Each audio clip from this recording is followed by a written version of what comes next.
Your support keeps these stories alive. Like, subscribe, and ring the bell. I moved to this city thinking it was going to be a fresh start, a new chapter. I was in love, newly married, newly pregnant, and truthfully, I was hopeful. I'm not someone who gets excited easily, but that period of my life felt charged with promise. I imagined warm dinner parties, new friendships, lazy Sundays at the park with other young families. I imagined being part of something, a community. My husband helped build that dream. He was and still is gregarious, energetic, the kind of man who fills a room. He's older than me, but in the best way, grounded, self-assured, funny in a way that doesn't try too hard. When he told me about his close-knit friend group, 10 guys all bonded during the lonely chaos of 2020, I was genuinely charmed. A group of men who actually like spending time together, talking about life, supporting one another. That felt rare, special. And when I met them, I agreed. They were great. And so were their wives at first. I remember the first barbecue we attended. I was still new to the city, still figuring out how to get across town without GPS. I wore a soft green dress I loved, brought a big tray of homemade cookies, and told myself, be friendly, be yourself.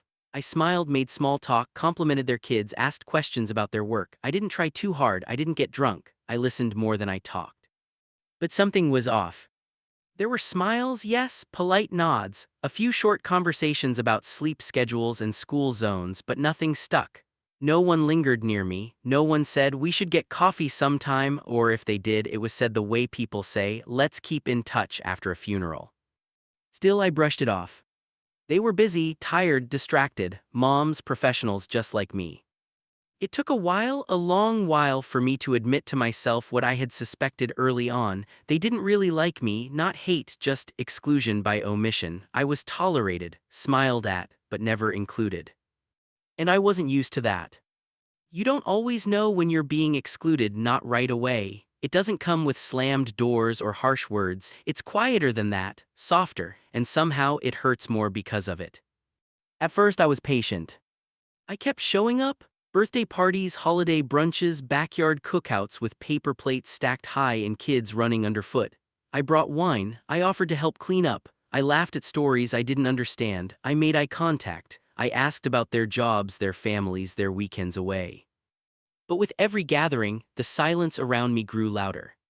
They never asked about me, not really, not beyond the surface level. They'd nod politely when I said something, but their eyes would slide past mine, looking for someone more familiar. They clustered together in conversations I couldn't enter, shared vacations I hadn't been invited to, inside jokes from years before I moved here. I didn't want to be the center of attention. I just wanted a seat at the table. Instead, I stood just outside the circle. I noticed it most during group photos. You know the kind someone yells, let's get a picture, and everyone rushes together like magnets. The men pose easily, arms slung around each other. The wives gather on one side, beaming with practiced, perfect smiles. And I'd hover somewhere in the back, unsure where to go. If I waited, someone might say, come join us. But no one ever did. If I inserted myself, the smiles tightened just slightly. So I became good at pretending. Pretending I was just tired, that I was busy watching the baby, that I preferred sitting on the porch or chatting with one of the husbands instead. And for a while, I almost convinced myself. Until that Facebook post. It was a random Tuesday afternoon. I had just put the baby down for a nap and sat down with a cup of coffee, scrolling mindlessly through my feed, and there it was. A photo. A winery, a long wooden table surrounded by all the wives, all of them, wine glasses raised, sun-drenched smiles matching straw hats, a birthday celebration, clearly planned, clearly joyful, clearly exclusive. I wasn't invited. And for the first time in 3 years, I let myself feel it. The sting, the rejection, the anger, the humiliation, because it wasn't just that I wasn't there. It was that I hadn't even known it was happening, that they had bonded enough to create this tradition, this community, and I had been, what, forgotten, avoided. I set down my coffee and stared at the screen. The baby monitor buzzed softly on the counter. Somewhere, a neighbor's dog barked, but in my chest, everything was silent. Something shifted in me that day. I stopped trying. They were never cruel. They never rolled their eyes at me, never whispered when I walked into a room, never confronted me or told me I didn't belong. That would have been easier in a way, at least then I'd know where I stood. Instead, they were polite, vague, varnished with civility, and somehow that was worse, like death by 1,000 curtsies. I tried to pinpoint when I first sensed it, that invisible wall between us. I think it was during a conversation about baby strollers of all things. I was talking to two of the wives, casually sharing how I'd chosen a second-hand model because I'd read about how quickly Bobbies outgrow them. I made a little joke, something like, I couldn't stomach spending $1,000 just to push her around for 6 months. They didn't laugh. One of them gave a tight smile, the other changed the subject. That moment stuck with me. Over time, I saw the patterns. How their kids were already signed up for exclusive preschools before they could walk. How every family vacation was a European getaway, not a weekend road trip. How they traded stories about their Ivy League alma maters while I stayed quiet, pretending to scroll through my phone. They weren't trying to make me feel small. They just lived in a world where my life didn't quite fit, where working your way up, grinding for every success was admirable in theory but not relatable in practice. I grew up in a house where the air conditioner was a window unit that rattled all night, where we used coupons and ate spaghetti 4 nights a week, where college was this abstract, mythical thing that kids on TV did, not something girls like me were expected to pursue. But I did pursue it. I got in, I got through, I worked, I clawed my way up. I built a 6-figure career from nothing. I didn't marry into money, I didn't get a family name or an old boys network, I did it myself. And yet here I was standing in these kitchens, smiling across these dining tables, feeling like I needed to apologize for who I was, for not coming pre-packaged in the right mold. They weren't bad people, I truly believe that. But they didn't know how to connect with me. And maybe, if I'm honest, I didn't know how to connect with them either. Because every time I walked into one of their homes filled with curated art and designer rugs and Montessori toys imported from Denmark, I felt like I had to shrink a little, tuck away the parts of me that felt wrong. Too loud, too ambitious, too blue-collar, too different. And eventually, I stopped showing those parts at all. My husband is a good man. I need to say that because it's true. He's kind, he's funny, he's a phenomenal father. He makes me coffee every morning and remembers how I take it. He dances with the baby in the living room when I'm too tired to stand. He holds me when I cry even when he doesn't understand why I'm crying. But he doesn't get this. When I first told him about the wives, how I felt like I wasn't really part of the group, how I always felt like I was on the edge of their conversations, he just smiled and said I was overthinking it.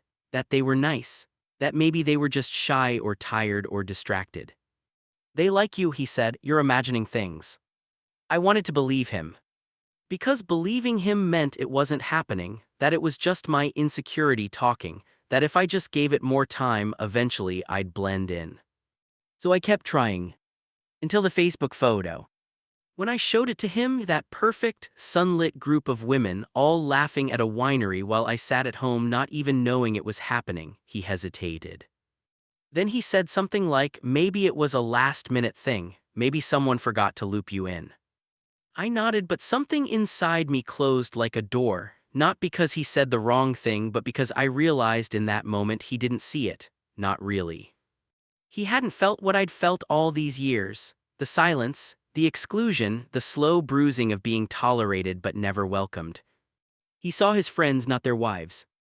To him, this group was home. They had history, shared stories, inside jokes, trust. They were the people who showed up when our baby was born with gifts and food and laughter. He loved them, and through them, he believed I was already part of something bigger, that by loving him I was automatically accepted by them. But that's not how it works. Because even though I married into the group, I wasn't invited in. Not by the people who mattered most in those social spaces, the women who set the tone, shaped the dynamic, created the unspoken rules. I tried explaining it again after I skipped the last gathering. I told him gently that I felt humiliated, that it hurt to see them together without me, not once, not accidentally, but repeatedly, that I was tired of pretending, that I didn't want to spend my rare, sacred free time making small talk with people who clearly didn't care if I was there. He listened. And then he said, but I want you there, I want to do these things as a family. And that broke me a little. Because how do you explain that showing up as a family feels lonelier than staying home alone? There's a kind of fatigue that no one warns you about. It's not just physical, not just from the late nights and early mornings, the endless diaper changes, the packing in the hallway with a fussy baby who won't sleep. That kind of tired you get used to, you adapt, you find strength you didn't know you had. But there's another kind of exhaustion, the kind that comes from having to perform when your soul is already fraying. That's what those gatherings had become for me. Performances. Put on the right outfit, pack the diaper bag, time the naps, try to get the baby down early so she's not melting down by 7 p.m. Smile even when your eyes are stinging from lack of sleep. Nod politely while someone else talks about their 4th European vacation or their full-time nanny. Pretend you're not counting the minutes until you can go home and peel off the mask. Motherhood changed me in ways I didn't expect.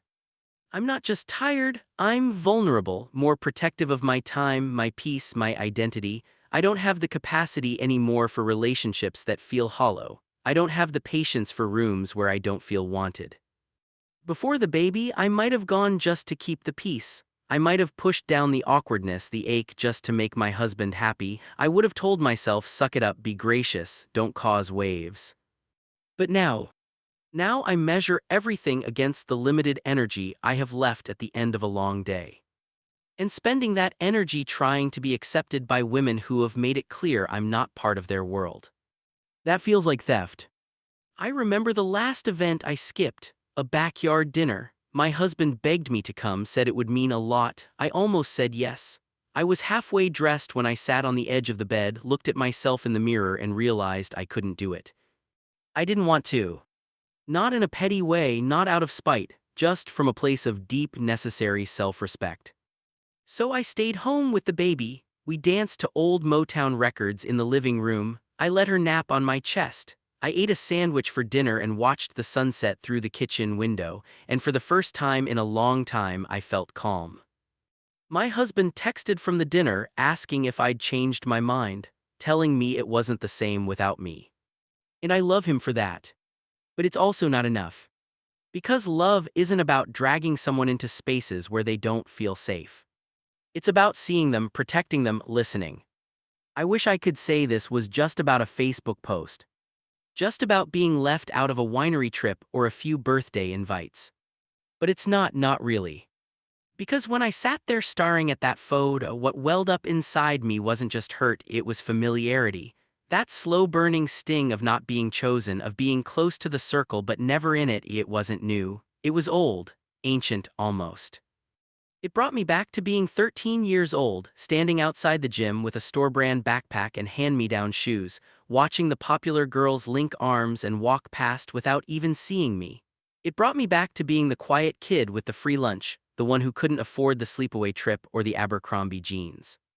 It brought me back to being the girl who got into college on a scholarship and still felt like she was trespassing on someone else's future.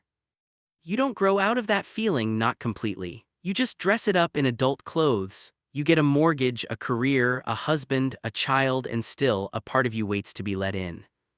To be told, yes, you belong here, yes, you're enough. And these women, these wine-sipping, designer bag-carrying, doctor and lawyer wives. They don't owe me anything, I know that. They're not villains. They're just them. And I'm me. And maybe it was always going to be like this. The unspoken line drawn in shared histories, in legacy schools, in family wealth that reaches back generations. They didn't see me as less than, they just didn't see me as one of them. And here's the most painful part to admit. I wanted to be. Not to impress them, not to be validated, but because some part of me still carries that 13-year-old girl who wants to walk into a room and be chosen, to be enough without having to prove it. To not feel like every interaction is a quiet audition for acceptance. I've built a life that my younger self would be proud of. I've done the work, climbed the ladder, earned every damn step.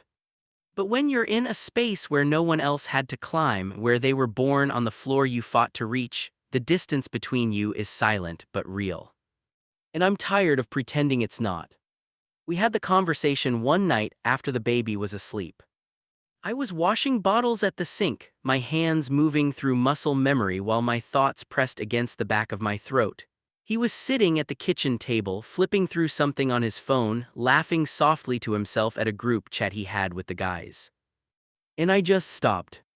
I set down the bottle, dried my hands, turned off the faucet, and leaned against the counter. I need to talk to you, I said.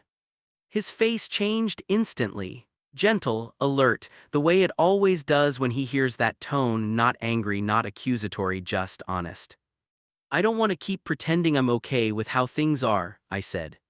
He didn't say anything, he waited. So I let it out, not all at once, not as an explosion, but as a slow release. The kind that takes more courage than shouting. I told him how tired I was of performing, how every interaction with the wives left me feeling invisible, how I knew he loved them, how I knew they mattered to him, but that didn't erase what I felt, what I had always felt. I'm not asking you to take sides, I said quietly. I'm asking you to see it, to see me in it. He put down his phone. He stood up, came over and just wrapped his arms around me, and for a while that was enough. I didn't need him to fix it, I just needed him to stop telling me I was imagining it. He finally said, I guess I didn't realize it was that deep. And that's when I realized something important. Of course he didn't. Because he's always been in the group, welcomed, wanted. When he walks into a room, people pull him in, there's no hesitation, no second guessing. And for years, he thought that his acceptance into the group meant I was automatically accepted too. But I was. And he didn't see that because he'd never had to. That night we talked more than we had in months, not just about his friends or their wives, but about us, about how much I've changed since becoming a mother, about how differently we experience social spaces, about how exhausted I am by having to always be nice when I feel dismissed, about how I'm not angry at him, I just need him to understand that being included in a calendar invite isn't the same as being included in a circle. He listened. Really listened. And when I was done, he kissed my forehead and said, then we figure this out together. After that night, something changed. Not between us, if anything, we felt stronger, lighter, like we'd finally exhaled something we didn't even realize we were holding in. But something inside me also shifted. I stopped asking for a seat at their table. Stopped wondering what I needed to do to earn it. Stopped measuring myself against lives I didn't want to replicate in the first place. That doesn't mean I stopped caring. I still felt the sting, the occasional twinge of being left out, the curiosity of what was said when I wasn't there. But it didn't own me anymore. Because I had finally accepted something I'd been resisting for years. You don't have to belong to everyone. Not every group is meant for you, not every social dynamic needs your presence. Sometimes exclusion isn't about you being not enough, it's about you being different, and that's okay, that's healthy. I told my husband that moving forward, I'd go to the gatherings that made sense for me. No more forcing myself into uncomfortable conversations or standing at the edge of circles that don't open. No more reshuffling my energy for people who have already decided I don't fit their mold. I told him he should go, he should enjoy himself, he should stay connected to the people who make him laugh and feel seen. But I'd only come when I wanted to, not out of guilt, not out of obligation, and not out of fear that I was failing as a wife. He nodded. He understood. And to his credit, he didn't push. He didn't try to coax me into the next gathering. When he went to a guy's night or a dinner party, he let me stay home in peace. No passive-aggressive comments, no guilt-tripping, just a kiss goodbye and a text me if you need anything.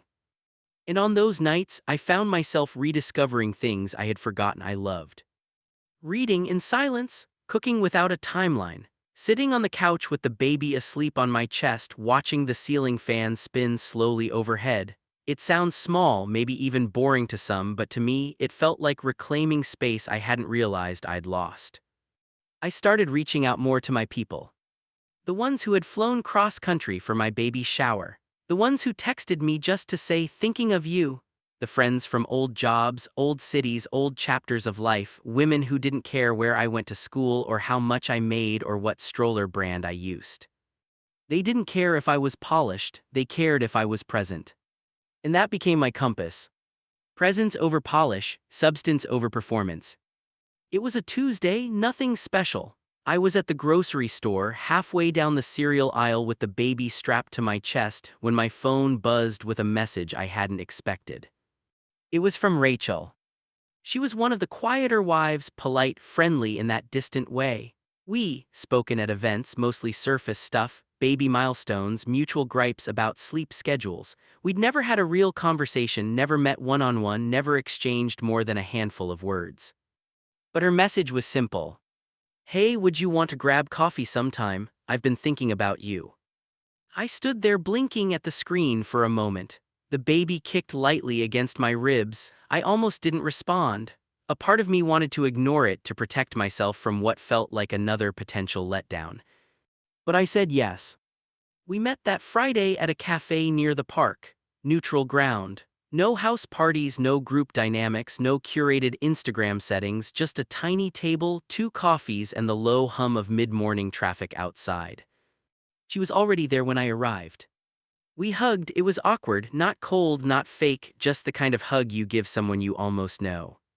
For the first 10 minutes, we danced around the obvious, talked about our bobbies, work, the weather, and then she looked at me, really looked at me, and said, "I feel like we never really welcomed you properly."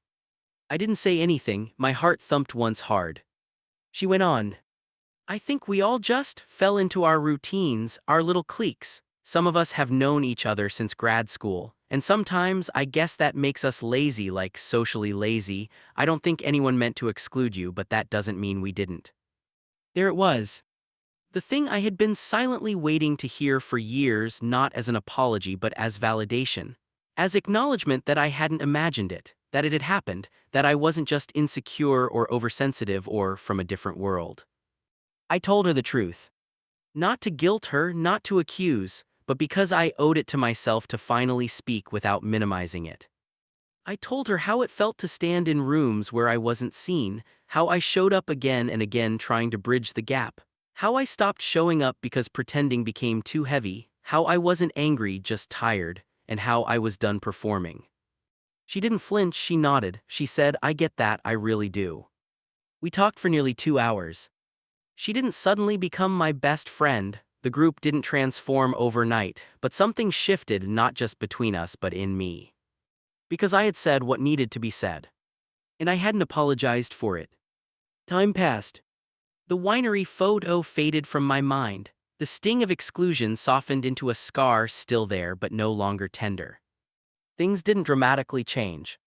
The wives didn't suddenly pull me into their group chats or start inviting me on weekend getaways. But they did warm slightly. Eye contact lasted longer. Conversations reached a little deeper. Rachel and I exchanged the occasional message, shared parenting tips, sometimes bumped into each other at the park and sat on the same bench. But here's the thing. I didn't need them to change anymore. Because something inside me had changed.